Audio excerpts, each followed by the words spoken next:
আসসালামু আলাইকুম বন্ধুরা, আমার বাড়ি হইতেছে জামালপুর। আশা করি বাসা শুনে বুঝতে আসুন যে আমার বাড়ি কোথায় পারবা। আমি জামালপুরের বাসায় আপনাদের কই, সরি আইনা করে কই।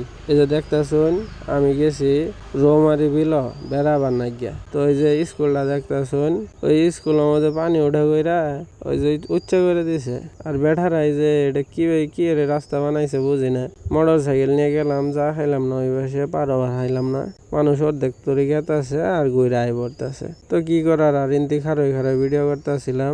আরে দর্শক বন্ধুরা দেখুন কি বিশাল পানির ঢেউ আইতাছে, মনে হয় সাগরের মধ্যে আই পড়ছি। সাগরের মধ্যে খারই থাকে ভিডিও করতেছি। তো যাই হোক, এটা দেখে বালা ঠেকতাছিল, মনে হয় সফলই হয়েছে। তবে জামালপুর জেলার মধ্যে এরকম একটা জায়গা আছে যা বালাই ঠেকে আমার কাছে। তো এই যে দেখতেছেন, এই যে নৌকা গুনা বাইন্দা থইছে, এইগুলা দিয়ে আর কি পর্যটন যারা হেরা ঘুরে 50 টাকা করে নেয়। হালার বেশি না আমার কাছে মনে হয়। এই এক আল্লাহ ঘুরা হাইরে 50 টাকা না, এটা কোনো কথা হইলো?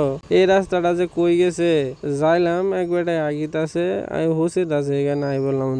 আর এই যে দেখতেছেন ইনি কিন্তু ভালো দেখা যায়। সামনে একটা আছে, ওই যে ক্যাফে আছে, ক্যাফের মতো আছে। এই যে বই আমরা খাইলাম, খাওয়ার পরে আওয়ার সময় মেলা গুনে ছেড়ে গেছে দেখলাম।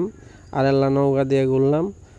ওই যে দেখুন কি একটা স্কুল, পানির উঠবে মনে হয় আসতেছে। আর ওই যে দূরে গেতাছে একটা নৌকা, দেখে ভালাই ঠেকতেছে। মনে হয় যে হাতার বাইরে যায় নৌকা দিয়ে ঘুরাই। এই যে দেখতেছুন, এই রাস্তা দিয়ে গাড়ি চালায় না, অবা কোনো লোকই নাই। মোটর সাইকেল নিয়ে যারা তারা সবাই এই রাস্তা দিয়ে গাড়ি চালা। তো যাই হোক, আজকের যাওয়াটা সফলই হয়েছে। চাষা নৌকা নিয়ে বই হয়েছে আর ডাকতেছে যাবা, মানে অন্যরকম মনে হইলো। পরে আর গেলাম না। পরে আওয়ার পথে মুহূর্তে ধরছিল একবারে মুহূর্তে। আর গাইস এডিট করবার যায় ফিডিট হয়ে গেছে, যেন বয়স দিছি উনি থেকে পার হয়ে অন্য জায়গাতে গেছে।